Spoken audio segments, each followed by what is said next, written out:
같이 말씀을 나누도록 하겠습니다. 우리 히브리서 3장 말씀인데요. 우리 1장, 2장 이어서 우리 3장 말씀입니다. 우리 히브리서를 묵상할 때 우리 기억해야 될 것이 있죠. 우리가 많이 아시겠지만 우리 첫 번째 우리 구약의 인용에 대해서 우리 기억해야 됩니다. 그리고 구약의 배경에 대해서 알고 있어야지 우리가 이 본문을 제대로 해석할 수 있습니다.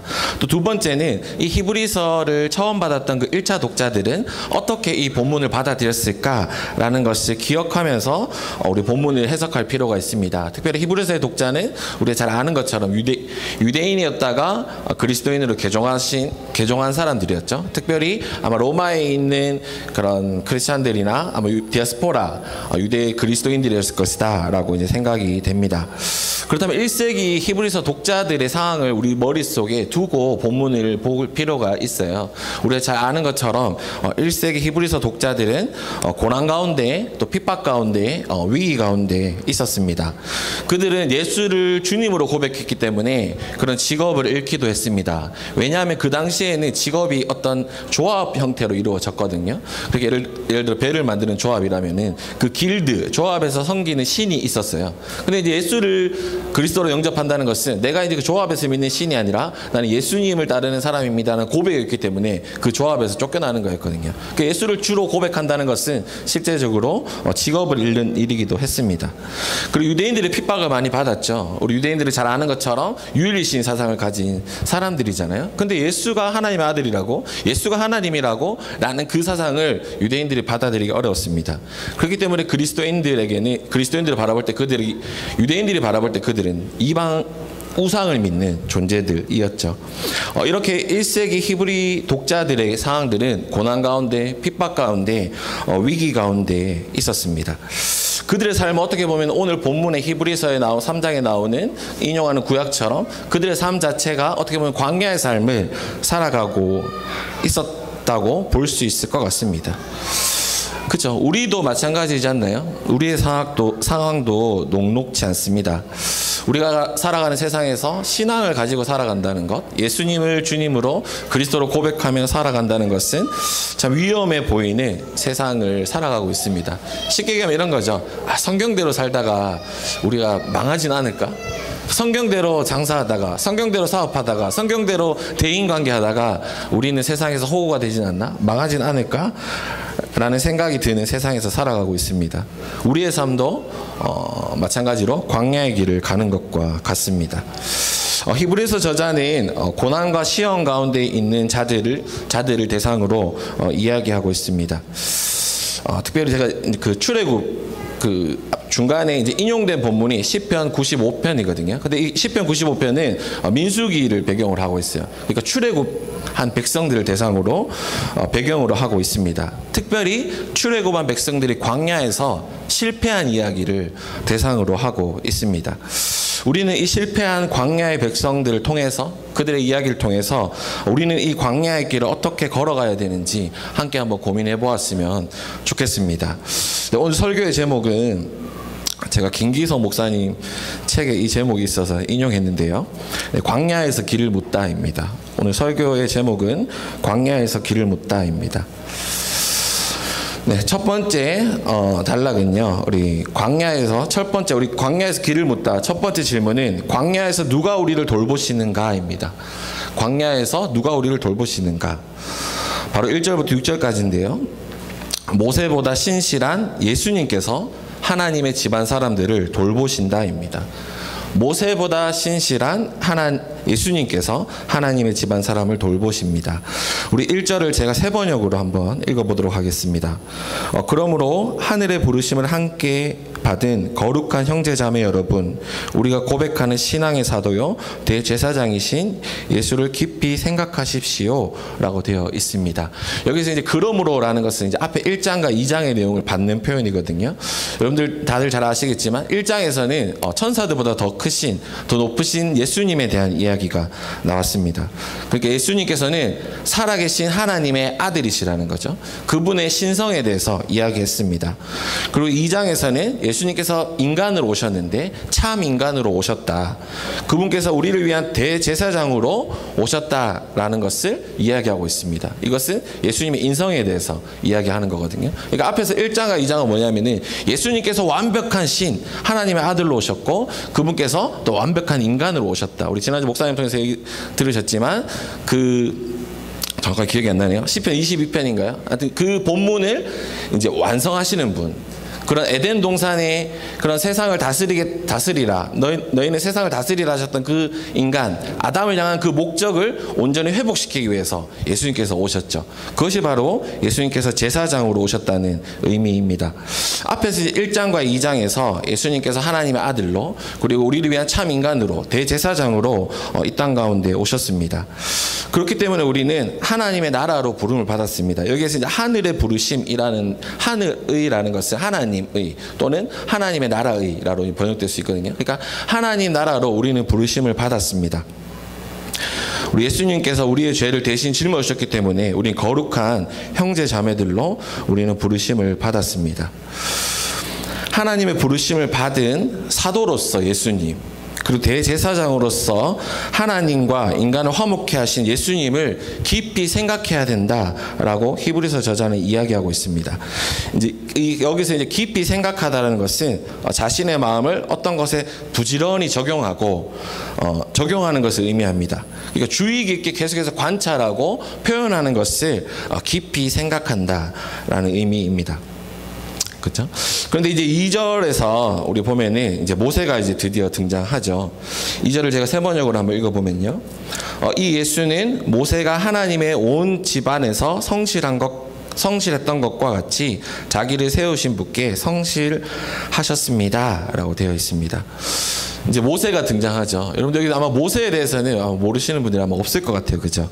우리가 잘 아는 것처럼 그는 하나님의 말씀을 따라 이집트에서 노예살이하던 이스라엘 백성을 이끌어내서 가나안 땅, 하나님께서 약속하신 땅으로 인도했던 인물입니다. 그리고 또 한 가지 우리가 모세를 바라봤을 때 기억해야 될 것은 뭐냐면은 그는 하나님의 말씀을 직접 받았던 자입니다. 우리 민수기 12장 7절 8절을 제가 세 번역으로 한번 읽어보면요. 나의 종 모세는 다르다. 여기서 나라는 것은 하나님께 직접 말씀하시는 거거든요. 그는 나의 온 집을 충성스럽게 맡고 있다. 그와는 내가 얼굴을 마주 바라보고 말한다. 명백하게 말하고 모호하게 말하지 않는다. 그는 나 주의 모습까지 볼 수 있다. 라고 되어 있습니다. 그러니까 모세는 이스라엘 역사 가운데 가장 위대한 선지자이자 가장 위대한 영웅이었습니다. 그는 직접 하나님과 얼굴을 마주한 자였습니다. 히브리서 3장으로 돌아오면은 2절에서 모세는 하나님의 온 집안에 성실했다라고 이야기하고 있습니다. 하나님께 성실했다. 곧 하나님께 충성했다라는 것이죠. 이거는 이제 하나님께서 직접 모세를 향해서 평가를 내리신 것입니다. 하나님께서 직접 모세에게 충성스럽다, 신실하다라고 이야기하셨습니다. 히브리서 기자는 이런 모세와 비교해서 예수님께서도 신실하다라고 이야기하십니다. 그죠? 모세와 예수님의 공통점은 바로 하나님께 충성되고 신실하셨다는 것입니다. 두 분은 하나님의 말씀으로 하나님의 집 이스라엘을 신실하게 섬기셨습니다. 근데 또 하나의 결정적인 차이점이 있었는데요. 그것은 바로 그 뒷절에 나오는 것처럼 모세는 건축에 비하자면 집 자체에 지나지 않지만 집의 구성원인 종일 뿐이라는 거죠. 제가 한번 읽어보면요. 3절 4절인데요. 2절부터 2절 3절을 한번 읽어보겠습니다. 이 예수는 모세가 하나님의 온 집안에 성실했던 것과 같이 자기를 세우신 분께 성실하셨습니다. 우리 3절을 보면 집을 지은 사람이 집보다 존귀한 것과 같이 예수는 모세보다 더 큰 영광을 누리기에 합당하신 분이십니다. 4절을 보면 어떠한 집이든지 어떤 사람이 짓습니다. 그러나 모든 것을 지으신 분은 하나님이십니다. 라고 되어 있습니다. 그러니까 집을 지은 사람 하나님께서 그 집보다 그런 구성원이 되는 모세보다 더 크시다는 거죠. 곧 예수님께서 모세보다 더 큰 존재다라고 이야기하고 있습니다. 왜 이렇게 계속해서 예수님에 대해서 강조하고 있는 걸까요? 우리가 광야의 이미지를 계속해서 모세라는 이름을 딱 들었을 때 이스라엘 민족들은 광야의 이미지를 분명히 떠올렸거든요. 그러니까 모세의 인도를 받는 것도 어떤 거죠? 정말 남다른 특권이잖아요. 하나님 얼굴을 직접 마주보는 사람, 하나님께 직접 말씀을 듣는 사람의 그 인도를 받는 것도 특권인데, 하물며 하나님의 아들, 친히 하나님의 말씀으로 그 백성을 인도하신다면, 예수님께서 직접 그 백성들을 인도하시다면 그 특권이 얼마나 탁월할까요? 우리가 믿음으로 그 말씀을 듣고 따르기만 하면 약속의 땅 가나안에 들어가는 일이 결코 실패할 수 없다라는 것을 강조하는 표현입니다. 그러니까 모세, 직접 하나님 얼굴을 대면하는 그 모세를 따라가는 것도 큰 특권이지만, 그 말씀이신, 우리 요한복음에서 말씀이라고 말씀, 그 예수님께서 직접 인도하시는 그 인도를 따라가는 우리는 그분에게 믿음을 굳건하게 둔다면 반드시 약속의 땅에, 가나안 땅에, 오늘 본문의 표현을 하자면은 안식에 들어갈 수 있다라고 이야기하고 있습니다. 우리 6절을 한번 새 번역으로 제가 읽어보면요. 그러나 그리스도는 아들로서 하나님의 집안 사람을 성실하게 돌보셨습니다. 우리가 그 소망에 대하여 확신과 자부심을 지니고 있으면 우리는 하나님의 집안 사람입니다. 라고 되어 있습니다. 소망에 대한 확신, 예수님께서 하나님의 아들이시자 그리스도이시다라는 것을 확신하는 것을 말합니다. 성실히 하나님의 집안 사람을 돌보시는 그분께 소망을 두고 우리는 우리는 하나님의 집안 사람이 되는 것입니다. 우리 지난주 봤던 것처럼 예수님께서 우리의 맞이가 되신다 하셨잖아요. 그분이 우리의 맞이가 되시고 우리는 그분의 형제 자매가 되는 것처럼 그것을 우리가 믿을 때 우리는 하나님의 그 집안 사람이 됩니다. 그러니 우리가 광야 중에서 기억해야 될 것은 무엇일까요? 광야 중에서 우리가 돌보시는 분, 우리의 사도이시자 대제사장인 바로 예수님이시라는 것을 우리는 기억해야 됩니다. 광야 중에서 우리를 돌보시는 분은 바로 예수님이십니다. 그분 앞에서 이야기했던 것처럼 하나님의 아들이요, 참 인간으로 오셔서 우리의 죄에서 이끌어내어 그분의 백성으로 삼으신 대제사장이십니다. 그러니 그분이 우리를 도우실 수 있습니다. 우리는 그분의 집입니다. 우리는 그리스도에 참여합니다. 우리에게는 큰 대제사장이 있습니다. 이 진리가 우리가 확신할 수 있는 이유입니다. 그죠? 우리 신실하게 견디는 자라야 하나님의 집안의 사람이 될 수 있습니다. 우리 초대교회인 사람들 중에는요, 다시 모세에게로 돌아가고자 하는 사람들이 있었어요.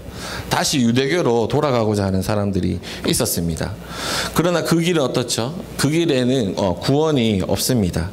그 예전의 삶으로 다시 돌아가면은 구원이 없습니다. 우리 2장에서 보는 것처럼 오직 예수님께서 구원의 창시자가 되십니다. 우리 창시자라는 그 단어 안에 개척자라는 의미도 있고요. 그분이 선구자라는 의미도 있거든요. 그러니까 우리가 예수님이 따라가셨던 그 삶과 말씀을 따라 살아갈 때, 구원의 창시자 되신 그분의 삶을 살아갈 때만 우리에게 구원이 있습니다. 그리고 참 안식이 있습니다. 네, 우리가 기억해야 될 것, 광야에서 우리가 기억해야 될 것은 우리를 돌보시고 우리가 안전할 수 있는 분은 예수님이 유일하시다라는 것을 꼭 기억해야 됩니다. 그죠? 제가 이것을 왜 이렇게 강조할까라고 여러분들 아마 의아해 하실 수도 있는데요. 제가 예전에 한 자매를 만난 적이 있습니다. 이렇게 그분이 이제 만나서 여러 가지 이야기를 하다가 그분이 이런 질문을 하셨어요.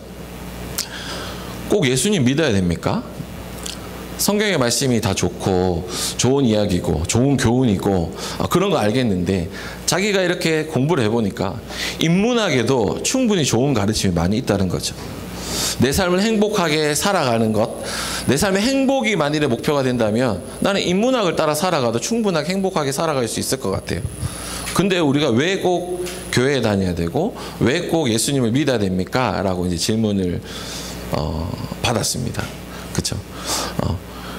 왜냐하면 오늘 본문에 보는 것처럼 예수님만이 유일한 구원자가 되기 때문입니다. 예수님만이 유일한 구원의 창시자가 되기 때문이죠. 우리 인문학이나 우리 책이나 좋은 가르침이나 뭐 세밭이나 이런 것들 통해서 좋은 가르침을 많이 볼 수는 있지만 그것들이 우리의 삶을 하나님의 나라로 그런 완성된 하나님의 나라로 인도할 수는 없잖아요. 우리는 예수님을 기억해야 됩니다. 우리 광야의 길에서 우리는 예수님이 특별히 우리를 돌보신다라는 것을 기억해야 됩니다. 그런데요, 제가 이렇게 말씀드리면 그분이 참 신앙이 참 좀 아직은 많이 어리구나 이렇게 생각하실 수도 있는데요.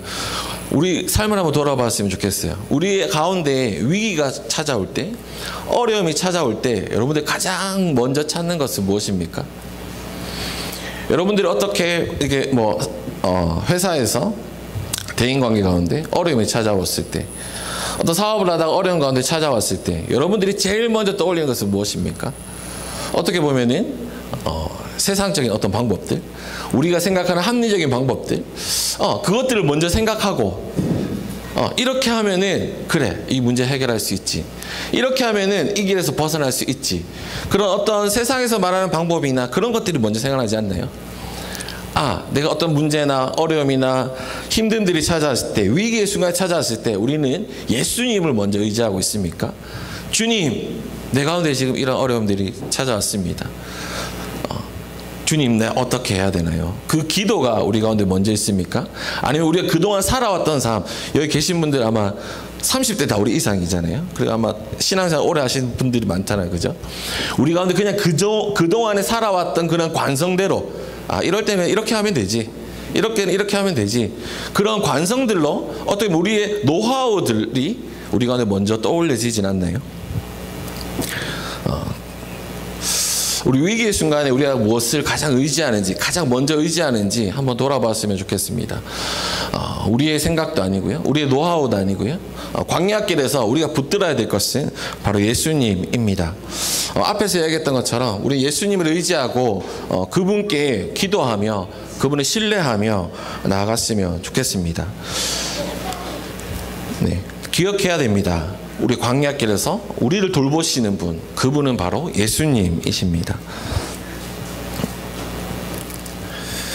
네, 우리 광야에서 길을 묻다 두 번째인데요. 두 번째 단락은 그렇다면 언제까지 광야의 길을 가야 하는가입니다. 언제까지 우리가 광야의 길을 가야 할까요? 여러분들 아마 답을 다 알고 계실 것 같아요. 그죠? 계속해서 가야 합니다. 우리 끝까지 가야 됩니다. 끝까지 견디며 믿음으로 가야 됩니다. 우리 7절부터 이제 내용인데요. 우리 7절부터 4장 11절까지 사실은 다 한 단락입니다. 우리 7절부터 10절까지는요. 우리 시편 95편 우리 7절부터 11절을 인용한 거예요. 그게 시편의 내용이 제일 앞에 와요. 그리고 나서 그 뒤에는 이 시편에 대한 이제 히브리서 기자의 이제 해석이거든요. 근데 12절부터 19절까지는 끝까지 믿음으로 견딤으로, 끝까지 믿음으로 견뎌라. 그럴 때 너희가 안식에 들어갈 수 있다라고 이제 권면하고 있고요. 4장 1절부터 11절까지는 안식에 들어가기를 힘써라라는 내용이 이제 나옵니다. 이게 오늘날 저희가 이제 설교랑 비슷한 것 같아요. 설교 때 제가 말씀을 먼저 우리 읽고 거기에 대해서 이렇게 주의를 하고 하잖아요. 그런 똑같은 과정이라고 보시면 될 것 같습니다. 우리 시편의 기자가 우리 시편 95편 7절부터 11절을 읽고 설교하는 내용입니다. 제가 그 본문 한번 읽어볼게요. 히브리서 3장 7절부터 11절인데요. 그러므로 성령이 이와 같이 말씀하셨습니다. 오늘 너희가 그의 음성을 듣거든 너희 조상들이 광야에서 시험받던 날에 반역하는 것과 같이 너희 마음을 완고하게 하지 말아라. 거기에서 그들은 나를 시험하여 보았고 40년 동안이나 내가 하는 일들을 보았다. 그러므로 나는 그 세대에게 분노해서 말하였다. 그들은 언제나 마음이 미혹되어서 내 길을 알지 못하였다. 내가 진노하여 맹세한 대로 그들은 결코 내 안식에 들어가지 못할 것이다 라고 되어 있습니다. 우리 앞에서 이야기했던 것처럼 이건 이제 민수기 14장을 배경으로 하고 있거든요. 바로 출애굽 백성의 이야기입니다. 우리 출애굽기 여러분들 이야기 잘 아시죠? 우리 모세를 통해서 우리 이스라엘 백성들이 이집트에서 이제 해방을 받잖아요. 제일 처음에 모세의 이야기를 듣습니다. 적과 꿀이 흐르는 땅으로 하나님께서 온전히 다스리신 땅으로 가자라는 그 말을 듣고 그들은 길을 나섭니다. 그죠? 초반에 어떻습니까? 우리 출애굽기에서 보는 것처럼 그들은 그를 붙들고 있는 바로가 심판받는 이집트의 10재앙도 보았습니다. 그죠? 그리고 이제 홍해가 갈라지는 것들도 보았어요. 그리고 광야에서 구름 기둥, 불 기둥으로 그들을 인도하는 하나님도 그들은 분명히 보았습니다. 그렇지만 그들은 하나님의 그런 보호하심을 경험했음에도 그들은 하나님께 불순종합니다. 그죠? 14장에 이제 13장, 14장에 이런 내용이 나오거든요. 이제 물이 이제 13장, 14장, 민수기 13장, 14장 이런 내용이 나옵니다. 그 가나안 땅, 약속의 땅에 정탐꾼들을 보내요. 여러분들 잘 아시겠지만 정탐꾼들 보내 가서 돌아와서 어떻게 되죠? 그 땅에 있는 사람들이 너무나 큽니다. 거인입니다. 거기에 비하면 우리 메뚜기 같습니다. 라고 하면서 그렇게 이야기하는 사람들이 있었죠. 그래서 그들이 이제 막 이제 원망을 하는, 그런 원망을 하는 장면들이 이제 나오잖아요. 그래서 14장에서 하나님께서 그들의 원망을 들으시고 너희는 안식에 들어갈 수 없다라고 이야기하시거든요. 이 백성들은 분명히 하나님의 그런 인도하심을 분명히 들었습니다. 그럼에도 불구하고 그들은 하나님께 거역했습니다. 출애굽기 17장 7절을 제가 한번 세 번역으로 읽어볼게요. 이스라엘 자손이 거기에서 주님께 대들었다고 해서 사람들은 그곳의 이름을 무리바라고도 하고, 또 거기에서 주님께서 우리 가운데 계시는가 안 계시는가 하면서 주님을 시험하였다고 해서 그곳의 이름을 마사라고도 한다라고 되어 있습니다. 이게 무슨 말이냐면 그들이 40년 동안 광야길에서 하나님이 계신지 계시지 않은지 시험하고 반역했다는 것이죠. 그들은 처음에 이집트에서 나올 때의 믿음을 저버렸습니다. 젖과 꿀이 흐르는 땅, 그 땅으로 갈 것을 막 이렇게 설레면서 갔지만 그들은 다시 이집트로 갈까? 야, 모세니 나 이렇게 굶겨 죽이려고, 목말라 죽이려고 이 땅으로 인도했냐? 차라리 내가 이집트에 있었으면 나았겠다. 바로의 지배 아래 있었으면 나았겠다라고 불평불만했습니다. 그들은 다시 이집트로 돌아가려고 했습니다. 그죠? 앞에서 얘기했던 것처럼 히브리서 독자들 중에도 유대인으로 다시 살았던 그 삶으로, 다시 모세가 믿고 살았던 그 삶으로 다시 돌아가려는 사람들이 있었죠. 그들을 향해서 히브리서는 그런 광야, 출애굽 1세대를 생각해봐라 라고 이야기하고 있습니다. 출애굽 1세대들, 그들의 실패를 보고 너희는 끝까지 이 믿음의 길을 가라 라고 이야기하고 있습니다. 1세대들 이런 마음 들 수 있었을 것 같아요. 언제까지 이러한 삶을 살아야 됩니까? 그 히브리서 사람들이, 히브리서 그 초대 히브리서 유대 그리스도인들이 이런 마음 들 수 있었을 것 같아요. 언제까지 이러한 삶을 살아야 됩니까? 예수님이 정말 메시아라면은, 하나님의 아들이 맞다면 우리가 언제까지 이렇게 고난받아야 합니까? 라는 의문이 들었을 것 같습니다. 그 백성들이 하나님이 있냐 없냐 라고 질문했던 것처럼 다시 오시기는 하는 것입니까? 예수님께서 다시 오시기는 하는 것입니까? 라는 마음이 그들에게 들 수 있었을 것입니다. 그런 그들에게 끝까지 견디며 처음 출애굽했던 그 믿음, 그것을 잃지 말라. 너희가 예수님을 만났던, 예수님을 구주로 영접했던 그때를 너희는 잃지 말라라고 권면하고 있습니다. 우리 13절, 14절을 제가 한번 세 번역으로 읽어보도록 하겠습니다. 오늘이라고 하는 그날 서로 권면하여 아무도 죄의 유혹에 빠져 완고하게 되지 않도록 하십시오. 우리가 처음 믿을 때 가졌던 확신을 끝까지 가지고 있으면 우리는 그리스도께서 주시는 구원을 함께 누리는 사람이 될 것입니다. 라고 되어 있습니다. 그들이 들어야 하는 순간은 바로 오늘이었습니다. 우리 개역개정이 좀 더 이게 잘 번역된 것 같은데요. 개역개정에서는 오늘이라고 일컫는 동안에 매일 피차라고 되어 있어요. 이게 무슨 말이죠? 매일매일이라는 거죠. 너희는 매일매일 처음 믿음을 버리지 말고 살아가야 된다라고 이야기하고 있습니다. 그럴 때 구원을 함께 누리게 된다라고 이야기하고 있습니다. 안식을 누리게 된다. 끝까지 믿음을 포기하지 않고 너에게 주어진 그 매일매일을 믿음으로 살아갈 때 너에게 안식이 주어진다라고 이야기하고 있습니다. 아마 다음 주에 좀 더 자세하게 이야기할 건데요. 이 안식이라는 것은 그 출애굽 백성에게 안식은 어디였죠? 바로 가나안 땅, 약속의 땅에 들어가는 것이잖아요. 가나안 땅에 들어간다는 게 어떤 의미였죠? 바로 하나님의 통치가 온전히 이루어지는 것을 말하잖아요. 이것이 누구를 통해서 이루어졌습니까? 예수님을 통해서 이루어졌잖아요. 그러니까 예수님을 통해서 이루어진 그 하나님의 나라, 그 나라에서 우리는 태초에 에덴 동산의 그 안식, 샬롬을 누릴 수 있다는 거죠. 여기서 말하는 이 안식은 구원, 하나님의 나라로 동의어로 쓰이고 있다고 생각하시면 될 것 같아요. 그러니까 그들이 참 어려운 가운데 있고 힘든 가운데 있을지라도 포기하지 말고 지금도 계속해서 믿음의 길을 가라라고 권면하고 있습니다. 가나안 땅으로 가고 있던 그 백성들, 출애굽 백성들이 왜 불평불만을 가지고 있었을까요? 왜 하나님을 거부했을까요? 그것은 바로 그들에게 어려움이 생겼기 때문입니다. 그죠? 먹을 것이 없는 어려움, 물이 없는 어려움, 그런 어려움들이 그들에게 생겼을 때 그들에게는 하나님을 시험하는 마음이 들었습니다. 이집트에서 제일 처음 나왔을 때 그들의 마음이 그랬을까요? 하나님이 있을까 없을까 고민할까요? 그렇지 않겠죠. 그들이 처음부터 하나님께 거부해야지 라고 출애굽하진 않았을 거예요. 톰 나이트는 그 책에서 비유했더라고요. 졸음운전하는 사람도 있잖아요. 여러분들 지금 약간 졸리신 분 계시나요? 네. 졸음운전하는데 처음부터 운전대 잡으면서 나 오늘 좀 피곤한데 나 좀 이따 졸음운전 해야겠어. 100km 밟으면서 2초 정도 눈 감고 있어야지 생각하면서 졸음운전하시는 분 있나요?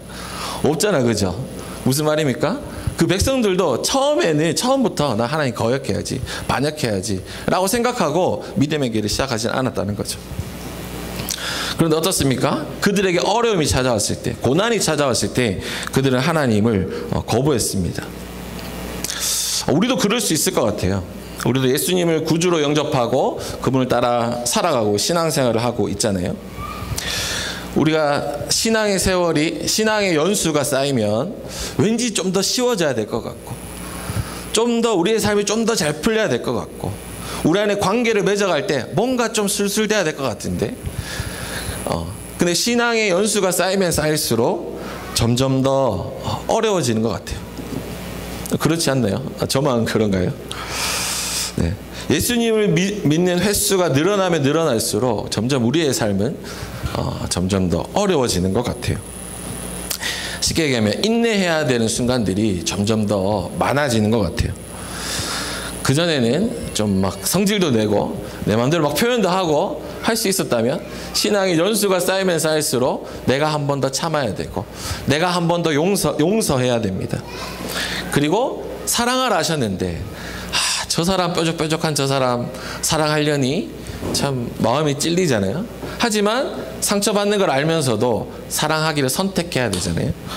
참 이런 것들이 쉽지는 않은 것 같습니다.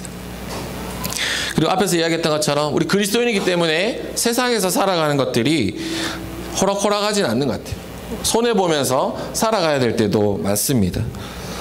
어떻게 보면 호구라는 말을 들으며 살아가는 것도 있죠. 저 사람 호구야. 뭐 다 좋아. 허허허허. 항상 다 좋아. 뭐 부탁하면 다 들어줘. 그리스도인이기 때문에 져야 하는 어려움들이 우리 가운데 점점 많아집니다. 이제 그만하고 싶다. 이런 생각들이 우리 가운데 혹시 들지는 않습니까? 그럼에도 히브리서는 광야에서의 어려움이 있더라도 포기하지 말라고 우리에게 권면합니다. 지금도 오늘도 매일매일 계속해서 믿음의 삶을 살아가야 된다라고 권면합니다. 믿음은 출발할 때 그런 반짝하는 것이 아니고 반짝하고 끝나는 것이 아닙니다. 그리고 신앙은 추억이 되어서는 안 됩니다. 예전에는 열심히 살았지만 지금은 우리 잠시 쉬는 거는 괜찮지만 지금은 예전에 다 살아봤다. 예전에 나도 리더 해봤고 뭐 대표도 해봤고 다 해봤어. 약간 이런 추억으로 우리의 신앙을 남겨두고 있진 않은지 돌아봤으면 좋겠습니다. 히브리서는 오늘 지금 우리는 어떻게 살아가고 있는지를 묻고 있습니다. 우리 끝까지 지금 오늘 주어진 우리의 삶에 하나님이 말씀하시는 그 음성에 반응했으면 좋겠습니다. 완고해지지 말라라고 했잖아요. 완고해지는 건 이제 귀가 이제 안 듣는 거잖아요. 굳어지고 그 말씀을 듣지 않는 거잖아요. 그런 상태가 아니라 우리 매일매일 우리에게 주시는 그 말씀에 말랑말랑하게 반응하며 순종하며 믿음의 길을 걸어갔으면 좋겠습니다. 믿음으로 구원에 이른다고 하였는데, 그죠? 우리가 끝까지 그 길은 광야길, 뒤에서 뭐 말씀드리겠지만 최종적인 그런 구원들, 최종적인 안식, 온전히 완성된 그 하나님의 나라는 그 끝까지 가야 되잖아요. 이거 우리 끝까지 견디면서 이 구원의 길을, 그 안식의 길을 함께 갔으면 좋겠습니다. 19절에서 이렇게 이야기하죠. 결국 그들이 들어갈 수 없었던 것은 믿지 않았기 때문임을 우리는 압니다. 라고 히브리서 기자는 결론을 내거든요. 그 출애굽 광야 1세대들이 다 못 들어가잖아요. 20세 이상은 못 들어간다 하나님께서 말씀하시거든요. 그리고 그 이후에 여호수아 세대가 가나안 땅에 이제 들어가게 되잖아요. 이것을 우리가 기억합시다. 네, 우리 끝까지 오늘 예수님의 가르침을 따라 살고, 오늘 내가 참 힘들지만 믿음을 포기하지 말고 살아갔으면 좋겠습니다. 네, 마지막 세 번째입니다. 우리 광야에서 길을 묻다. 세 번째는 누구와 광야의 길을 가야 하는가입니다. 누구와 광야의 길을 가야 하는가? 그 해답은요, 하늘의 부르심을 함께 받은 거룩한 형제 자매와 함께 가라입니다. 하늘의 부르심을 함께 받은 거룩한 형제와 가라입니다. 우리 1절이죠. 제가 세 번역으로 한번 읽어보면요. 그러므로 하늘의 부르심을 함께 받은 거룩한 형제 자매 여러분이라고 이야기하고 있습니다. 사실 이 단어를 제가 이 단락을 그냥 넘어갔지만 한 단락 우리가 묵상할 본문이 많이 있는 것 있습니다. 우리가 하늘의 부르심을 받은 사람들입니다. 하나님으로부터 부르심을 받은 사람들이죠. 앞에서 얘기했던 것처럼 예수님께서 대제사장이 되셨기 때문에 우리는 이제는 죄의 노예가 아니라 예수님을 왕으로 삼아서 자유할 수 있게 되었죠. 그것이 바로 이제 거룩하다라는 의미입니다. 그리고 우리는 형제 자매가 되었습니다. 예수님을 맞이로 한 그런 가족이 되었습니다. 그리고 함께 이 거룩한 형제 자매 가족이 되었습니다. 그렇게 우리는 서로의 삶이 연결되어야 합니다. 누군가가 죄에 빠져 있다면 죄에 대해서 권면해야 됩니다. 우리 13절을 제가 다시 한번 읽어보면요. 오늘이라고 하는 그날 서로 권면하여 아무도 죄의 유혹에 빠져 완고하게 되지 않도록 하십시오 라고 되어 있습니다. 서로 권면하여 라고 되어 있어요. 왜 권면하죠? 죄의 유혹에 빠지지 않도록 하라는 것이죠. 앞에서 이야기했던 것처럼 우리가 진실된 마음으로 신앙생활을 시작하지만 우리는 함께 격려하며 달려갈 사람들이 필요합니다. 우리가 하나님의 거룩한 백성이 되었지만 우리는 서로를 돌보고 특별히 죄 가운데 빠진 사람이 없는지 돌아보면서 함께 달려가야 됩니다. 우리가 이제 마라톤에 보면은 페이스메이커라고 있잖아요. 아시죠? 이렇게 달려가는 선수 옆에 그 페이스를 조정해주는 선수가 있잖아요. 이 사람이 있어야지 이 사람이 더 잘 달릴 수 있잖아요. 제가 최근에 이제 수영을 시작했거든요. 수영을 이제 아침에 일어나서 일찍 가서 이제 수영을 하는데 저 혼자 하면 200m 못 할 것 같아요. 근데 제 앞에 한 명 있고 제 뒤에 한 명이 쫓아오거든요. 그러면은 안 갈 수도 없고 어떻게든 그냥 해야 돼요. 하다 보면 벌써 내가 한 200m 수영하고 뭐 이렇더라고요. 이런 것처럼 우리는 혼자 달려갈 수 없습니다. 우리는 함께 연결되어 있어야 합니다. 우리는 서로를 돌봐야 됩니다. 근데요, 이 단락에서 저는 특별히 와닿았던 거는 우리의 죄도 연결되어 있다는 것입니다. 우리의 죄는 연결되어 있습니다. 그러니까 죄에 대해서 죄의 유혹에 빠지지 않도록 이제 그런 권면하라라고 얘기하잖아요. 우리는 죄도 우리는 연결되어 있습니다. 그게 무슨 말이냐면 우리의 각 개인의 죄로 그치는 것이 아니라 그 죄의 영향력이 우리 모두에게 미치게 된다는 거죠. 어떤 한 사람이 죄 가운데 놓여 있다면, 그 사람이 죄 가운데, 유혹 가운데 넘어져 있다면, 그것은 그 한 사람이 그 사람 알아서 해야지. 이거 죄지어서 그 사람 회개해야지. 뭐 그 사람 알아서 해야 돼. 그 사람의 문제로 치부할 수 없다는 거죠. 왜입니까? 예수님께서 가르치셨잖아요. 그분이 그리스도의 머리, 예수님의 머리로 대신 우리는 몸된 교회라고 하셨어요. 그렇기 때문에 어떤 한 사람의 죄는 그 사람의 죄로 그치는 것이 아니라 우리 모두의 죄이고, 우리 모두가 함께 그 죄에 대해서 권면하고 기도하고 회복되도록 도와야 된다는 것이죠. 그런데 우리는 각자 알아서 해야 되는 문제라고 혹시 생각하고 있진 않습니까? 죄까지 이야기하는 거? 그거는 좀 너무 선을 넘은 것 같아. 그건 약간 개인적인 프라이버시, 약간 그런 선을 지켜줘야 되는 거 아니야? 라고 생각할 수도 있을 것 같아요. 그런데 히브리서는 우리에게 더 높은 기준을 제시합니다. 죄의 유혹에 빠지지 않도록 서로 권면하라 라고 이야기하고 있습니다.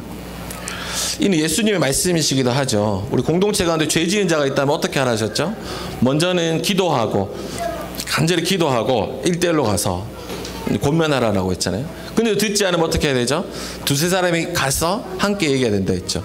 근데도 안 들으면 어떻게 하라 했죠? 교회가 함께 가서 이야기해야 된다 했죠. 그래도 듣지 않는다면 이제 교회 밖에 있는 사람으로 생각해야 된다라고 얘기하면서 죄에 대해서 어떻게 너희가 해야 되는지 분명하게 이야기하고 있거든요. 예수님께서 그렇게 죄에 대해서 이야기하신 것은 또 우리가 우리 안에 있는 죄들, 또 우리 안에 있는 연약함들도 서로 돌보라 라고 하시는 뜻이 있습니다. 그렇죠? 우리가 참 힘든 부분인 것 같아요. 참 서로의 죄까지 이야기한다는 것은 참 어려운 것 같아요. 근데 저희는 우리 공동체를 봤을 때 제가 그렇게 생각한 적이 있었거든요. 작년 재작년쯤에 어떤 형제의 어떤 죄를 봤을 때 제일 처음에 작은 죄였어요. 그래서 뭐 알아서 하겠지. 말씀 보고 내가 얘기 안 하더라도 말씀 가운데 하나님 깨달음 주시겠지. 비했으면 열심히 해라. 말씀 열심히 봐라. 이 얘기만 계속했지 그 친구의 죄에 대해서 얘기하지 않았거든요. 근데 그 한 사람의 죄가 이게 참 점점 커지고 또 그 죄로 인해서 많은 사람들이 고통 가운데 놓여 있는 상황들을 보면서 제가 회개했던 것 같아요. 저 사람이 그냥 죄야. 저 사람이 그냥 알아서 해야 되는 문제야. 라고 그냥 내버려뒀던. 그렇잖아요. 가서 얘기하는 게 쉽지 않잖아요. 가서 형제님 좀 돌이키셔야 됩니다. 이런 얘기하는 게 결코 쉽지 않잖아요. 그래서 그냥 약간 회피했던 것 같아요. 그런 제 모습을 이제 주님 앞에 회개했던 것 같아요. 그러면서 제가 느꼈던 건 뭐냐면은 죄가 무섭구나. 죄가 진짜 무섭구나. 정말 작은 죄 있잖아요. 큰 죄가 아니잖아요. 제일 처음에 이렇게 출애굽한 백성들이 처음부터 하나님 왜 그럽니까? 막 손가락질하고 했을까요? 처음에는 궁시렁궁시렁 거렸겠죠. 물 주려면 좀 단물 주지 왜 쓴물 주시지? 이 정도로 궁시렁궁시렁 거렸겠죠. 하지만 나중에는 어떻습니까? 그들이 큰 죄악으로 가잖아요. 그런 것처럼 죄라는 것이 진짜 무섭구나 라는 생각들이 제가 너무 죄에 대해서 너무나 가볍게 생각했던 제 자신을 또 회개했던 것 같아요. 그 성경 히브리서에서는 죄까지도 우리가 서로 이야기할 수 있어야 된다. 그것이 되게 진짜 공동체다라고 이야기하는 것 같아요. 그래서 어때요? 우리 아닙니다. 이거 얘기하면 약간 큰 교회 디스하는 것 같아가지고 얘기 안 하겠습니다. 네, 아무튼 우리가 그만큼 친밀해져야 되고 끈끈해져야 되고 신뢰가 쌓여야 된다는 것이죠. 우리가 함께 하는데 우리가 더 끈끈해지고 서로의 죄, 서로의 그런 허물까지도 이야기할 수 있을 정도로 가까워지려면 또 우리가 극복해야 되는 것들이 있는 것 같아요. 그것은 바로 어떻게 보면 이제 건강하지 못한 개인주의인 것 같아요. 건강하지 못한 개인주의를 우리 극복하지 못한다면 죄까지 이야기할 수 있는 단계로 나갈 수 없을 것 같아요. 우리는 연결되는 것이 특별히 불편합니다. 연대하는 것이 불편합니다. 특히 우리의 약점, 연약함, 죄에 대한 부분은 더 불편하고 거북하죠. 우리가 그동안 교육받아왔던 것들, 우리가 살아왔던 그런 삶에서 연대한다는 것, 연대한다는 것, 연결된다는 것. 이게 여기서 말하는 이제 그동안 교육받았던 거는 세상에서 학교에서 이렇게 교육받았던 거 말하는 겁니다. 연결된다는 것은 이제 불편한 것입니다. 그러나 우리가 불편함을 감수하면서도 우리는 연대해야 됩니다. 연합해야 됩니다. 그래야지 사람이 이제 삶이 회복될 수 있습니다. 제가 정말 지극히 개인주의적인 사람이거든요. 여러분들 저 보시기에 MBTI I인 것 같아요? E인 것 같아요? E인 것 같아요? E라고 얘기 안 하시네요. 네, 다들 알고 계셔서 그러신가? 네, 어떤 분들 제일 처음에 보실 때 어떤 분이 저한테 E 아니었어요? 완전 외향적인 것 같은데 이렇게 이야기하셨거든요. 근데 저는 이거는 훈련된 E인 것 같아요. 훈련된 외향적임인 것 같아요. 제가 진짜 I거든요. 진짜 I고 약간 제일 처음에 이제 예수님 제가 20살 때 만났는데 초반에 그 새신자 EBS 수련회라고 그런 복음을 전하는 새신자 대상으로 수련회가 있었어요. 제가 이제 거기 이제 가게 됐는데 나중에 거기서 예수님 만났는데 나중에 제 리더가 얘기했어요. 야, 인성아, 내가 네 봤는데 니는 진짜 예수님 안 믿을 것 같았다. 니는 끝까지 안 일어나고 끝까지 리더 애먹히고 이런 사람인 것 같았다라고 얘기했어요. 왜냐하면 제가 이제 머리를 길렀어요. 머리를 이까지 길렀어요.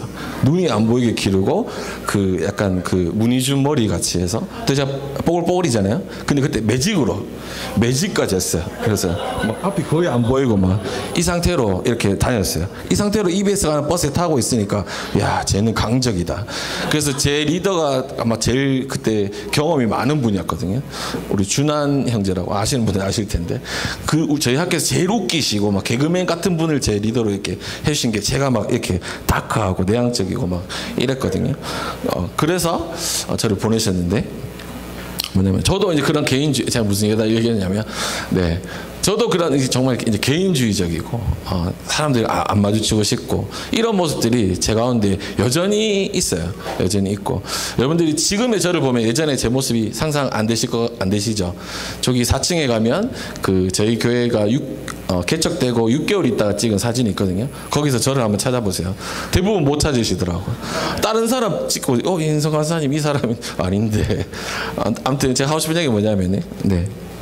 제 가운데도 여전히 그러한 개인주의가 있었어요. 개인주의가 있고 내가 사람들이랑 어울리기 싫고 나 혼자 있고 싶고 내 마음 나누기 싫고 제일 힘들었던 게 뭐냐면은 제 리더가 다 자매분들이었거든요. 제일 처음에 초신자 때 자매분들인데 성경 공부 다 했으면 집에 가야 되는데 집에 안 가고 꼭 맥도날드를 가는 거예요.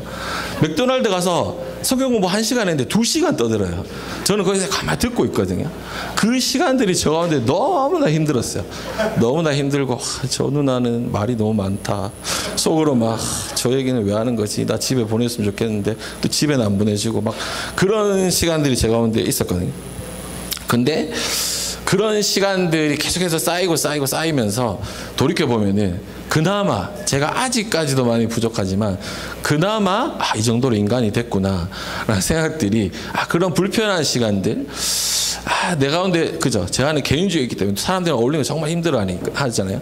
그런 시간들이 내 가운데 불편함에도 불구하고 어떻게 하나님께서 그런 자리로 밀고 가셨던 것 같아요. 못 피하게. 지금은 또 간사로 세우셨잖아요. 제가 여기 개척할 때 21살 때 나는 이 교회의 사역자가 돼야지 라는 마음으로 시작했을까요? 아니겠죠. 그냥 뭐 따라서 이렇게 나왔다가 개척한다니까 목사님 그때 전도사님이죠. 유복 전도사님 개척한다니까 그냥 따라 나왔다가 이렇게 됐잖아요.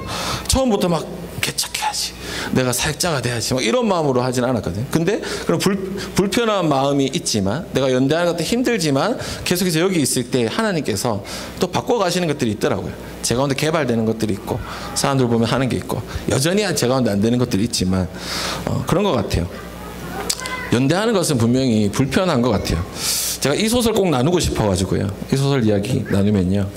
여러분들 불편한 편의점이라는 책 읽어보셨나요? 불편한 편의점 아마 많이 읽어보셨을 것 같은데 안 읽어보신 분도 있다면 꼭 한번 읽어보세요. 불편한 편의점 1권, 2권까지 났거든요. 저는 2권까지 꼭 읽어보셔야 된다고 추천드립니다. 이게 어떤 내용이냐면요. 주인공이 지갑을 잃어버리지도 몰랐어요. 근데 내려가는 차에서 전화가 왔어요. 전화가 왔는데 그 지갑 주었습니다. 서울역입니다. 해서 이제 갔어요. 근데 갔는데 이 사람이 노숙자인 거예요.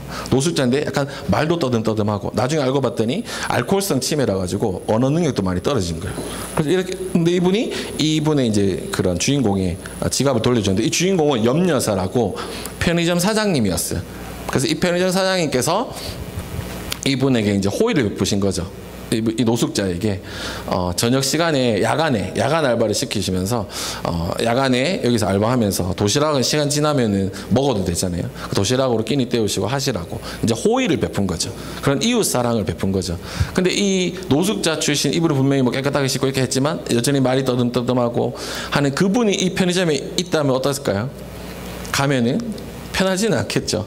그리고 그 불편한 편의점이라는 말 자체가 참 편의점은 사람을 편하게 해줘야 되는데 불편함이라는 게 붙어서 참 약간 아이러니하지 않나요? 하여튼 불편한 편의점이 그 노숙자분이 거기서 이제 알바를 하게 되면서 일어나는 일을 이야기하거든요.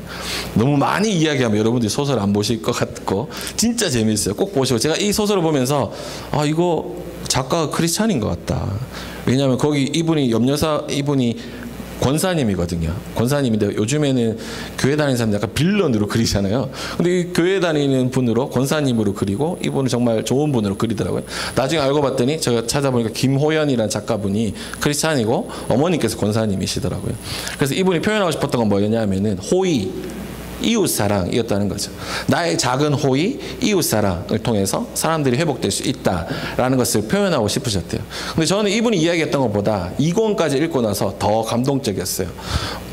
뭐냐면은 이분이 호의를 베풀었잖아요. 어떻게 보면 그 아들, 이 염려사의 아들이 있었거든요. 그 장사도 안 되는 그 편의점 빨리 팔고 내 사업에 투자해 주세요. 투자해가지고 돈 더 많이 벌어드릴게요. 이렇게 하는 아들이 있었어요. 망나니 같은 이 아들이 있었어요.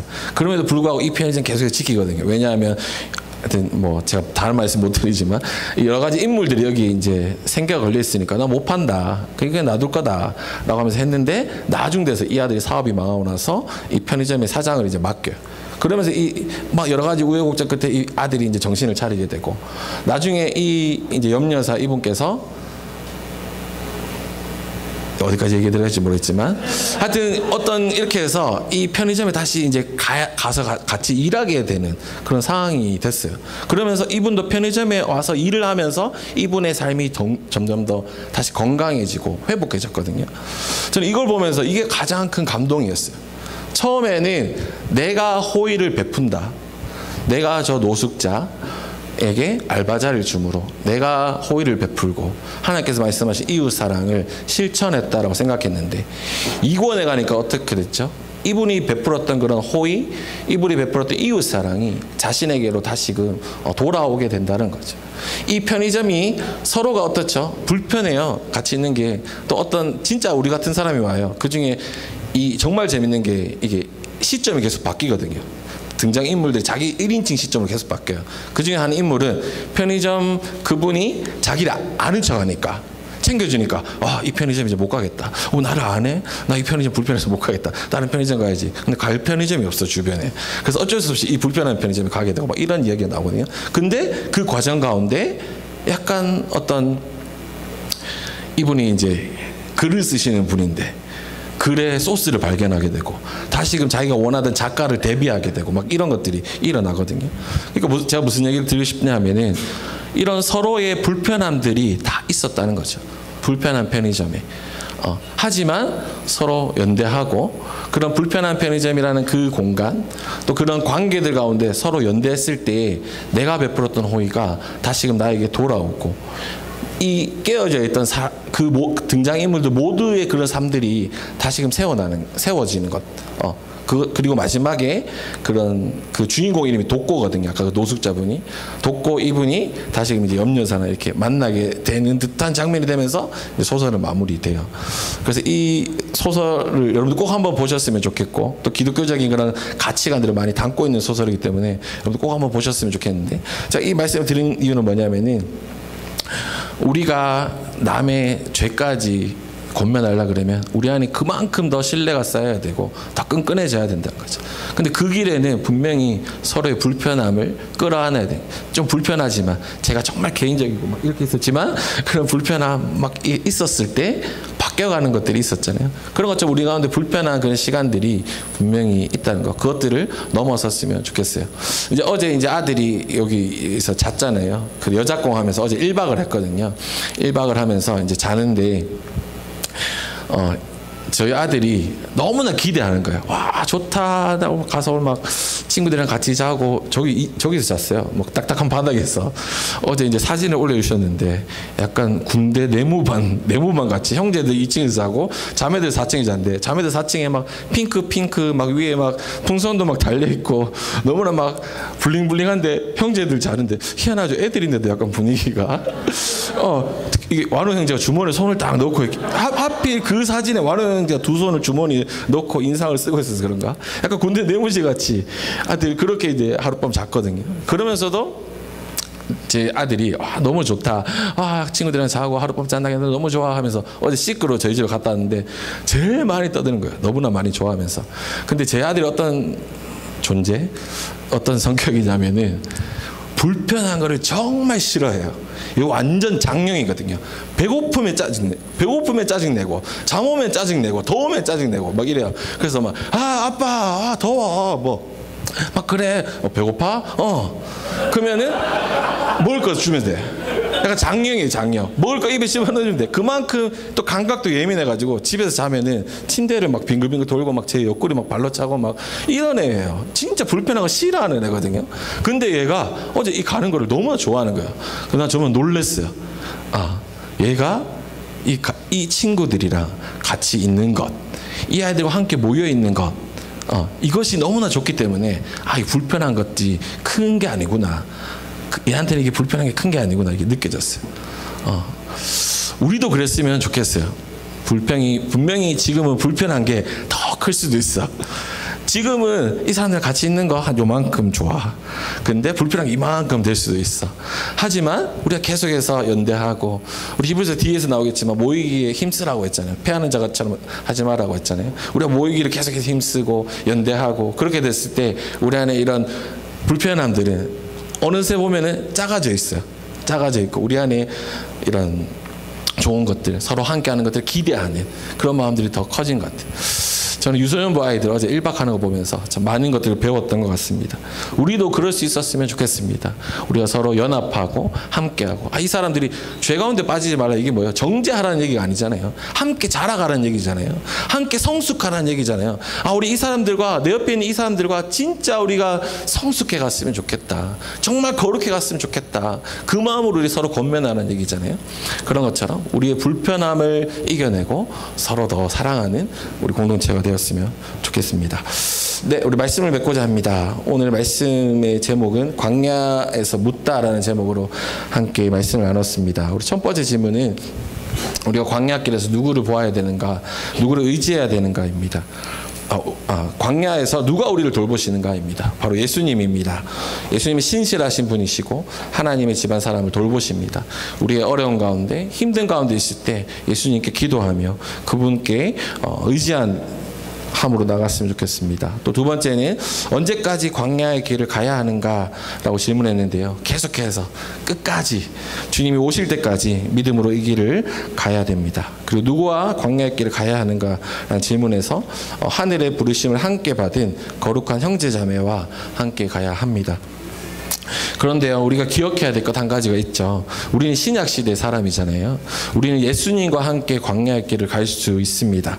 예수님과 함께 광야의 길을 갈 때 우리는 이 땅 가운데 임한 하나님의 나라, 이미 임한 하나님의 나라, 이미 임한 하나님의 안식, 이미 임한 하나님의 구원을 맛보며 살아갈 수 있습니다. 예수님께서 우리 그리스도가 되십니다. 우리의 삶의 기준, 모범이 되십니다. 그분을 따라 포기하지 말고 끝까지 주의 길을 걷는 우리들이 되었으면 좋겠습니다.